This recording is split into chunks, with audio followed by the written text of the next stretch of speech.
So, eto guys, kailangan na naman nating magpa-car wash.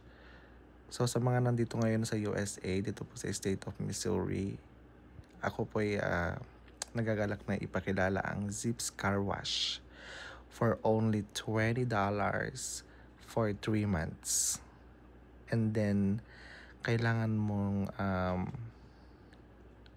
magkaroon ng twice na car wash in a day. Then, kung kailangan mo na naman ulit magpa-car wash the other day, basta every day siya na twice a day lang siya pwede magpa-car wash. Then, yan, first step, automatic ito na mag-move forward yung sasakyan mo. Gradually lang siya without na hindi mo inaapakan yung pedal ng iyong sasakyan. So, yan lang siya.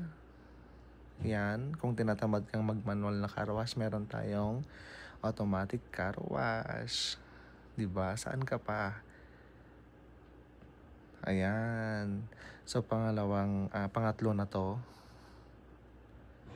And then, pang-apat is babanlawan niya.